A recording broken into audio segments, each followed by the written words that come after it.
She thought it was just an old farmhouse, until she heard a strange noise in her backyard. What a retired female mechanic named Margaret found buried beneath the soil would unlock a century-old mystery, a real-life discovery that changed not just her life, but uncovered a forgotten chapter of lost American history. This emotional story is one of courage, legacy, and the quiet power of remembering those the world tried to forget. Stay with us, because the sound she heard that night, it didn't just echo through her yard, it echoed through time. But before we dive in, tell us, where are you watching from? We love seeing our global family in the comments.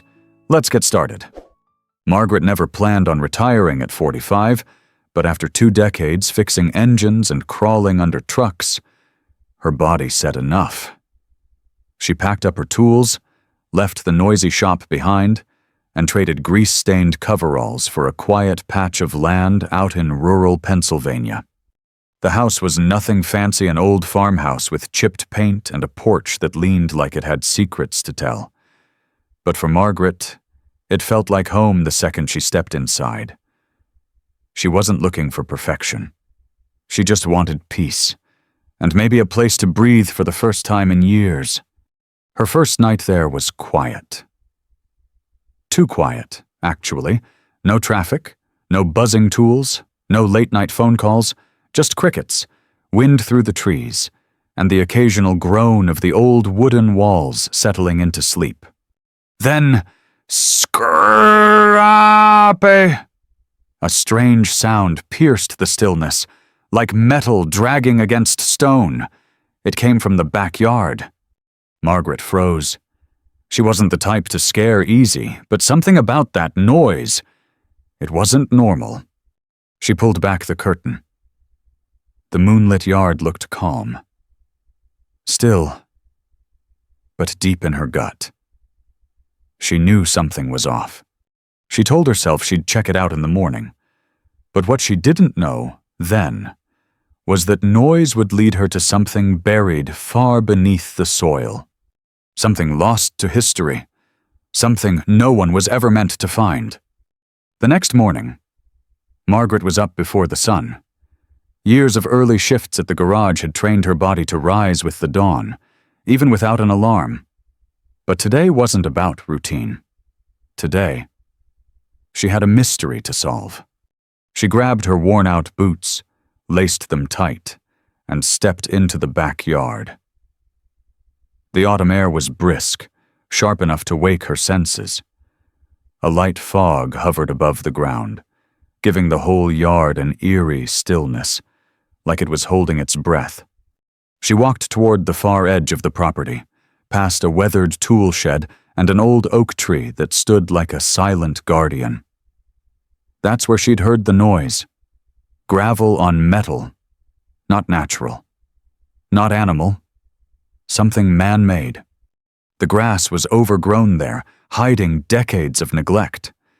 She pushed it aside and noticed a patch of dirt that looked unsettled, softer, like someone had dug there once and the earth hadn't forgotten.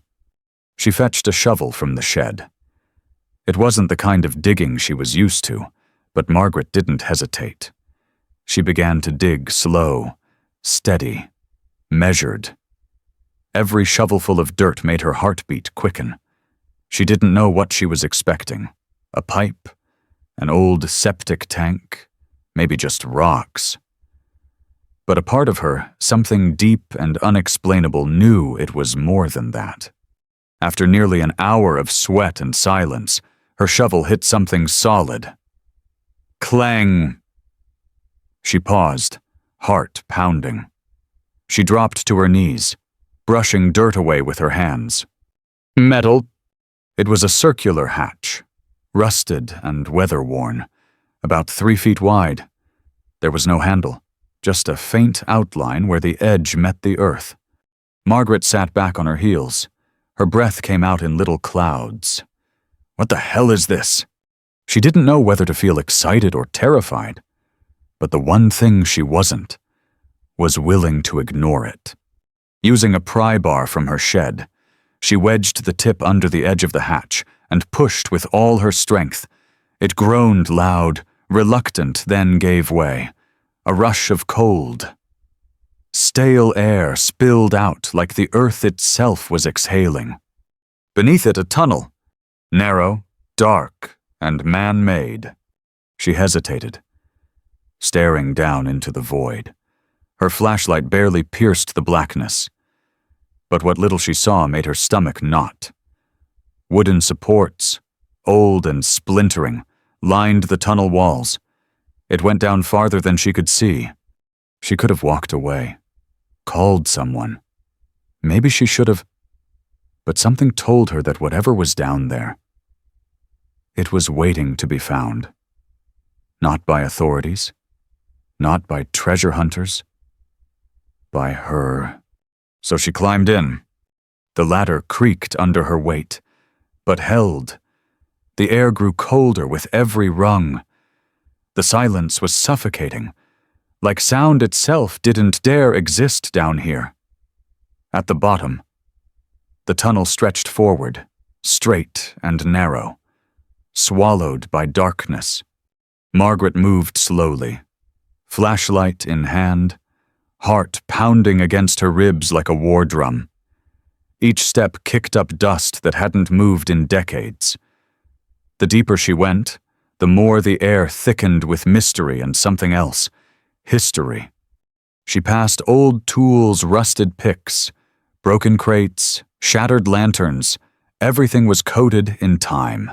This wasn't some random hole in the ground. This was a place built, a place where people had once worked, sweated, maybe even died. And yet, it was hidden. No markings, no records, not a whisper from the town locals. It was like it had been swallowed up on purpose. After nearly an hour of walking, the tunnel opened into a massive underground chamber. Margaret froze in place. It was huge. The ceiling stretched at least 20 feet high, held up by thick wooden beams that looked like they'd give out with one wrong breath. Bits of light flickered from above, maybe reflections from her flashlight hitting old wiring. Scattered across the floor were boxes, helmets, twisted rail tracks, and carts half filled with coal. But there was something off. No signs of modern mining, no safety warnings, no official stamps. This wasn't corporate, it was rogue. And then she saw it. At the far end of the chamber, beneath a dusty tarp, was a wooden crate. Unlike the others, it wasn't cracked or collapsed.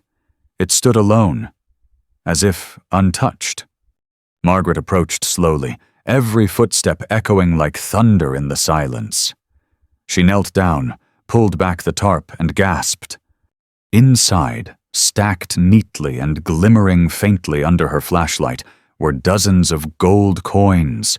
Not shiny and polished, no. These were old, worn, ancient even, but unmistakably real. Her hands trembled as she picked one up. It was heavy, authentic. She backed away, mind spinning. Who had put them there? Why had they been left untouched? And what kind of place was this? Margaret looked around the chamber once more. This wasn't just a mine. It was a secret buried by time, a story untold. Until now, Margaret stood frozen, staring at the gold coins in stunned silence. Her flashlight flickered slightly as her hand trembled, casting shaky shadows across the walls of the underground chamber. She'd expected maybe some forgotten tools, or remnants of a bootlegging tunnel from the Prohibition era, but this was something else entirely. She gently set the coin back into the crate, afraid to disturb whatever history she'd just uncovered. The air around her felt heavier now, as if the chamber itself was watching, holding its breath. Beside the crate, half buried in dust and cobwebs, sat a small metal case, battered, rusted at the corners, but still intact. She reached out, heart thumping, and pried it open. Inside were old documents, weathered, yellowed, and partially torn. Some were so fragile they crumbled at her touch. But a few had survived the decades. There were hand-drawn maps, strange coded notations, and a list of names and weights written in shaky cursive. One paper bore the heading of a mining company she'd never heard of, Gideon and Ash. Mining Co.? No address, no logo, just a name. But it was the map that made her go still. It didn't just show this tunnel, it showed others. Branches, chambers, places that hadn't been touched yet. She suddenly felt very, very small. Margaret leaned against a support beam and tried to breathe. But something in her gut had shifted. This wasn't just a discovery, it was a legacy. Something carefully hidden. Maybe even intentionally buried. And now she had unearthed it. But before she could think further, the silence was broken. A sharp crack echoed from behind her. She spun around, flashlight swinging wildly. Another crack, this time above her.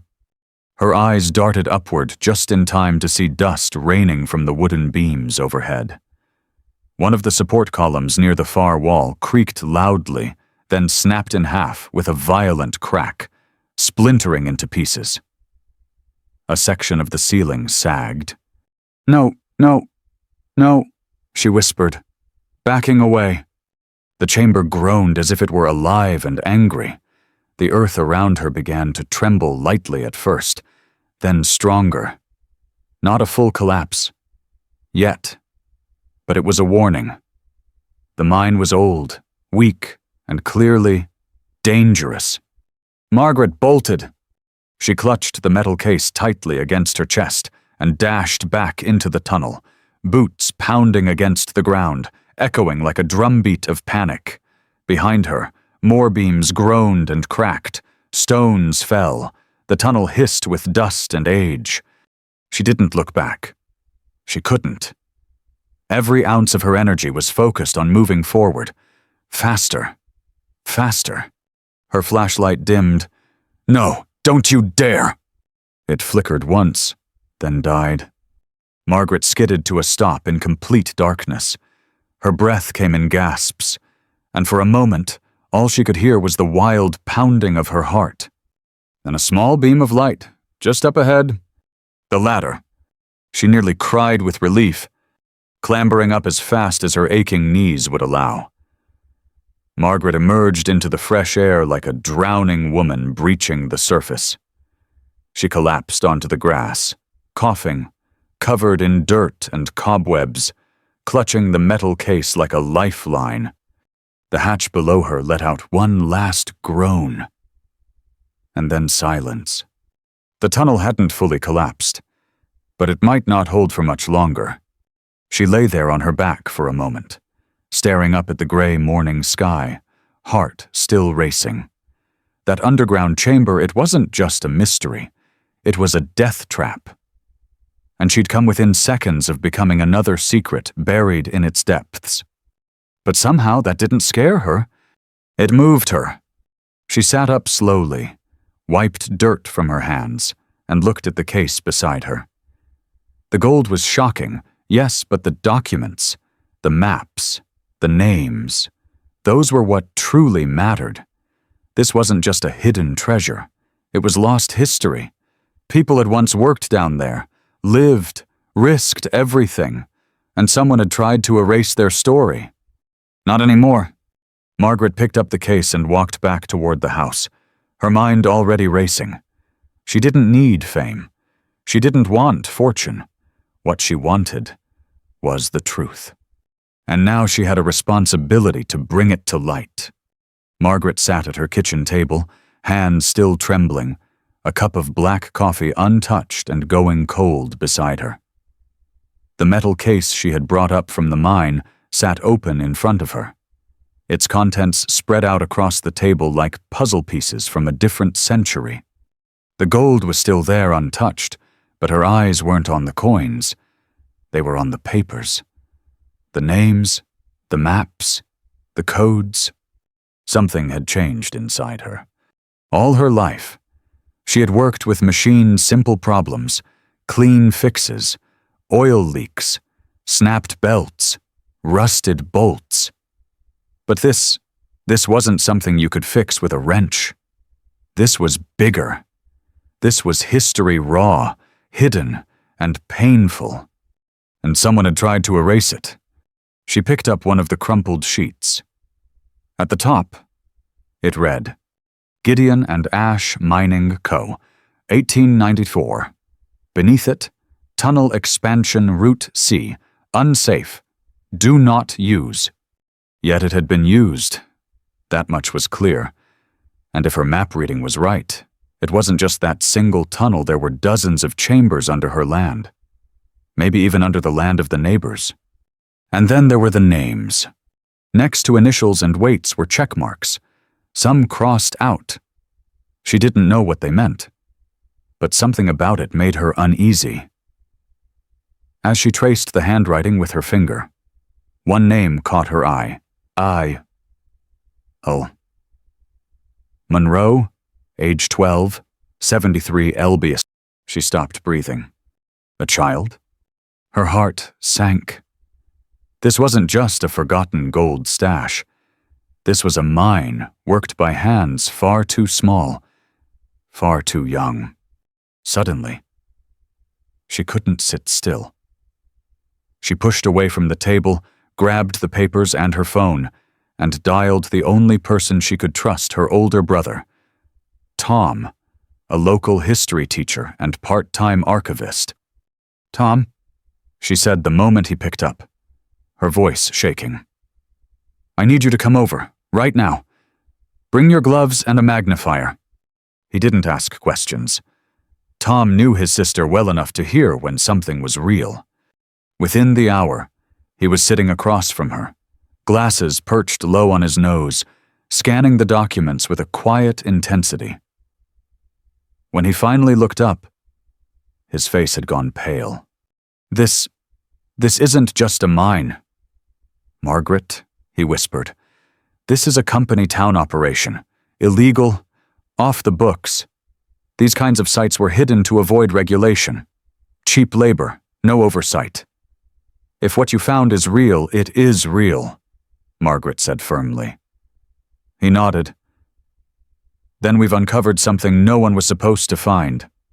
They sat in silence for a long time. Tom eventually leaned back, exhaling deeply. You know what this means, right? I think so. You're sitting on a piece of forgotten American history. Maybe a dark one. I don't want to keep it secret, she said softly. Not if people suffered down there, especially not kids. Tom gave her a long look. You've got a choice to make, Maggie. You can sell this and be rich by sunset. Or we can tell the story right, loudly, truthfully. Margaret didn't hesitate.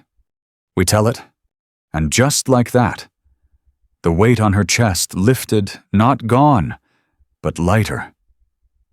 She had spent her whole life fixing engines and solving other people's problems. But this was her story now. And it needed to be told. Over the next few days, Tom contacted local historians, and Margaret opened her land to them. A team of experts came out carefully, respectfully documenting everything. They confirmed the tunnel was real, the coins authentic, and the operation likely one of the many unregistered mines that dotted the East Coast during the late 1800s. But what shocked them most were the records. The child labor, the secrecy, the engineering involved to keep it all underground, literally and figuratively. Margaret watched them work with a strange sense of calm. She didn't feel like the same person who'd moved into the farmhouse just weeks ago. Back then, she wanted silence, escape. Now, she wanted truth. Justice, even. And maybe, just maybe, a little healing. One night, as the stars blinked above the quiet fields, Margaret stood at the edge of her yard, looking out toward the place where it had all begun.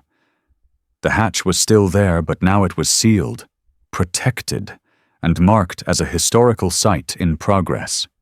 She placed her hand gently on the old oak tree beside it. It had stood there through all of it, through the digging, the secrets, the silence.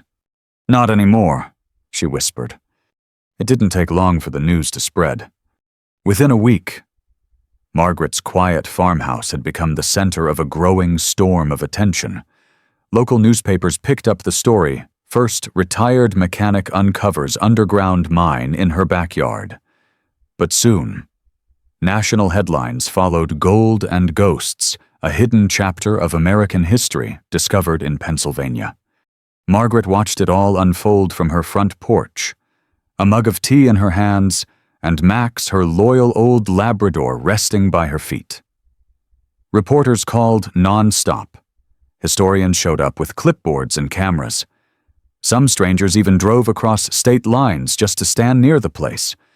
But through all the noise, Margaret stayed calm, grounded, because deep down, she knew something none of them did. This wasn't about gold. It was about people, the ones whose names had been scrawled onto those fragile sheets. The ones who had worked in the shadows, never paid, never thanked, and never remembered. And now, they would be. One afternoon, while helping the archaeology team clear a new section of the underground chamber, Margaret found something that made her heart catch in her throat. A small, dented lunch tin. Still sealed, she pried it open carefully, and inside, wrapped in an oil-stained handkerchief, was a faded photograph. It showed a boy, no older than 12, standing beside a man who looked exhausted but proud, both covered in coal dust. On the back, scribbled in pencil, E. Monroe and Father, 1893, first day in the new shaft. Margaret sat on the ground and wept. Not because it was sad, though it was, but because it felt like the boy in the picture had waited over 100 years for someone to find him. And now he had a name, a face, a story. That night, after the historians had left, Margaret sat at her dining room table, staring at the photograph. She felt something rise in her that she hadn't felt in a long time. Purpose. She hadn't just uncovered a secret. She'd been given a second chance, a new chapter she hadn't seen coming. So she got to work. With the help of Tom and a few trusted volunteers, Margaret founded a non-profit organization called The Voices Beneath. Its mission was simple but powerful: uncover and honor forgotten workers from America's hidden industrial past, especially those who had been exploited, silenced, or erased from history. They started local hosting community talks, school presentations, and weekend tours of the preserved mine site. But soon, word spread. Families who had long buried secrets about their ancestors working in off-the-books mines came forward with letters, tools, and stories that had never seen the light of day. Margaret found herself speaking at town halls, libraries, even small colleges, sharing not just what she had found, but why it mattered. "I didn't come here looking for treasure," she told one audience. "I came to find peace, but sometimes peace comes after telling the truth." People listened, and more importantly, they cared. Months passed. The old mine entrance was restored and turned into a small memorial site. Plaques were installed bearing the names recovered from the documents. Children visited on school field trips and laid flowers at the base of the oak tree. One morning, a woman in her 60s knocked on Margaret's door, tears in her eyes. She introduced herself as Linda Monroe, the great-granddaughter of E.L. Monroe, the boy in the photo. "My grandmother always told me her father worked in a mine as a child," she whispered. But no one believed her, said she was imagining things, that there was no record, no proof. Margaret held out the photo. "There is now." They cried together. What had started as a strange noise in the backyard had become a movement. Not loud, not flashy, but honest. And it changed everything. Margaret, once a mechanic, then a recluse, had become something else entirely, a storyteller, a guardian of memory, a bridge between the past and the present. She hadn't expected this life. But, in a way, it had been waiting for her all along. Buried, silent, patient, until someone with the heart to listen finally heard it. The first snow fell early that winter. Margaret stood by the window, watching soft white flakes drift down over the oak tree, now wrapped in lights and hand-carved wooden ornaments left by local children. A small sign at its base read, "In memory of those who toiled beneath our feet, and those who chose to remember them." She held a mug of cocoa in both hands, but her mind wasn't in the present. It was with a boy she had never met. E.L. Monroe! His name haunted her not in fear, but in weight. A boy who had worked in darkness, whose laughter had likely echoed through tunnels no one was supposed to hear. And now, generations later, his story had awakened something in a woman who, truth be told, had thought her own story was already done. She'd lived a hard life. A woman in a man's world. Wrenches, oil, steel. She'd learned early not to cry, not to break, not to feel too much. But E.L. had changed that. And what happened next changed her forever. It was a quiet Sunday afternoon when the letter came. It was written in shaky handwriting and arrived without a return address. Just her name, Margaret Steele. Inside was a single page and an old photograph. The letter read, "My name is Henry L. Monroe. I am 92 years old. I believe you found something that belonged to my father. I never met him. He died in that mine when I was 2. My mother never spoke of it again. But I remember once, when I was very small, I found her crying over a photograph. She burned it before I could see it clearly. Then last week, I saw the story about you and the photo you held up, and I knew. Thank you for giving him back to me. I thought I'd never know his face." The enclosed photo showed a boy about 5 years old sitting on a wooden porch, eyes squinting in the sun. The resemblance to the child in the mine photo was undeniable.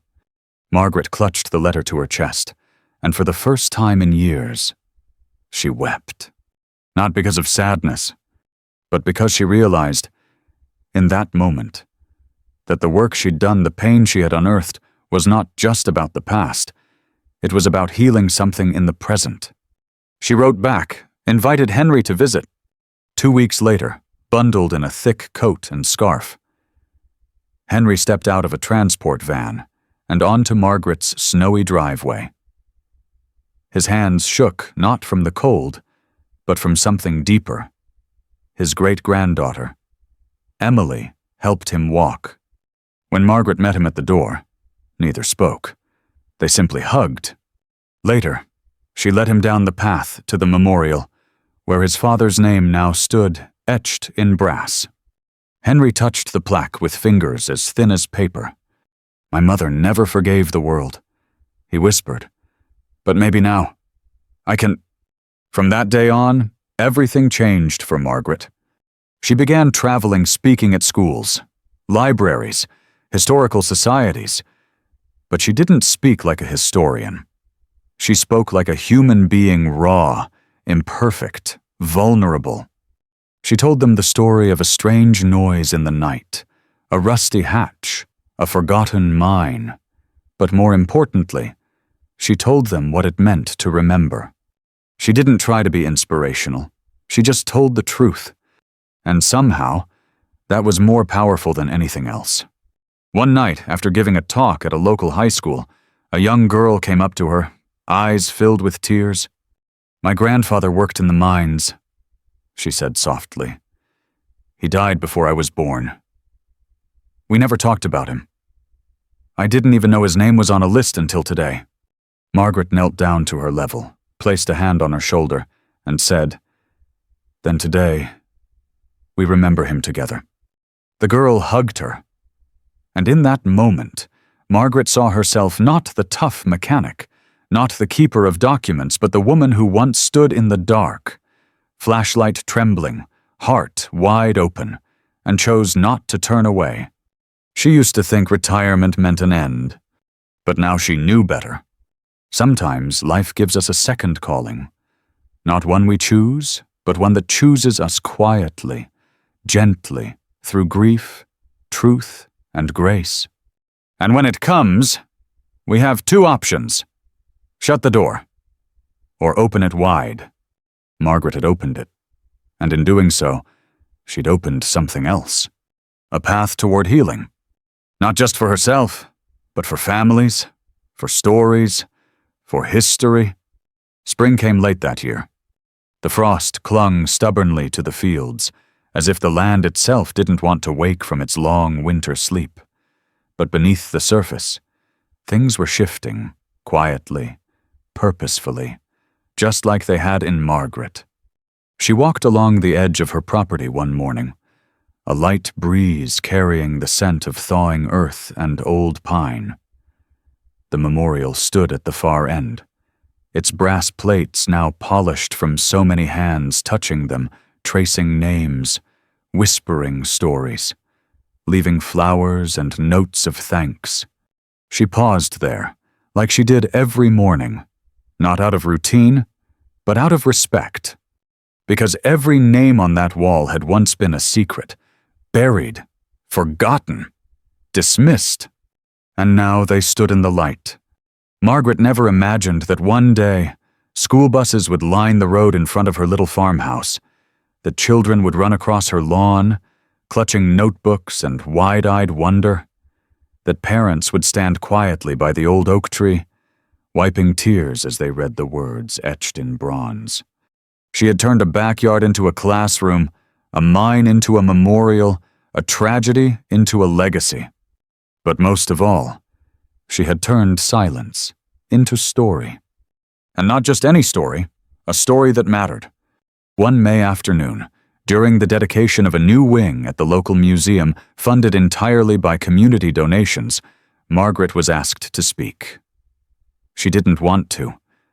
Public speaking still made her palms sweat. But Tom squeezed her hand and whispered, "Just talk like you're in your garage, like you used to. Truth first, heart second." So she stepped up to the microphone. Her voice cracked a little at first, but then it settled low, steady, filled with the kind of wisdom that only comes from pain and purpose. "I used to fix things," she said, "engines, brakes, timing belts.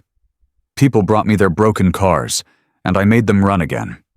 But what I found under my backyard, you don't fix that with tools. You fix it with truth, with courage, with listening. Those children, those families, they were never supposed to be remembered. Someone worked hard to erase them. But we remembered anyway. And I think that's the most powerful thing a person can do. You don't need money, or fame, or some fancy education. Sometimes all it takes is a shovel, a flashlight, and a heart that won't look away." The room stood silent. Then the applause came, not wild, not showy, but deep, respectful, and many in that room cried, not just for the children in the mines, but for the quiet woman in the front, who had once come to this town searching for rest, and found a reason to rise instead. That night, Margaret sat alone on her porch, the stars scattered above like golden coins spilled across black velvet. Max lay by her feet, old and content. The wind rustled gently through the trees, and the old boards creaked beneath her rocking chair. She thought of all she had lost. Her youth, her old life, the years spent trying not to feel too much, but she also thought of all she had gained. Purpose, connection, grace. She once believed she was just a mechanic, someone who fixed broken things and moved on. But the truth was, she hadn't just fixed a forgotten mine. She'd restored dignity. She'd repaired memory. She'd rebuilt the bridge between silence and truth. And in doing so, she discovered something she never thought she'd feel again. Belonging? A few weeks later, Margaret received a small package in the mail. No return address. Just one line written on the envelope from one forgotten soul. To the woman who remembered us. Inside was a tiny, hand-forged iron medallion. Crude, weathered, but on the back, scratched in uneven letters, were the initials. E. Mum. She held it to her chest and whispered, "You're not forgotten? Not anymore." Some stories don't end with a bang. They don't go viral. They don't make headlines forever. But they live, quietly, deeply, in the hearts of those who hear them. Margaret's story is one of them. And maybe that's the kind of story that changes the world in the gentlest, most powerful way. Anyone can uncover something that matters if they're brave enough to dig, and kind enough to remember. As the sun dipped low over the hills of rural Pennsylvania, Margaret Steele sat quietly beneath the old oak tree, not with a wrench in her hand, but with a letter from a stranger whose past she had helped piece back together. She didn't plan her next repair. She planned a program to help young people explore forgotten local histories, to listen to the whispers of their communities, and amplify the voices buried by time.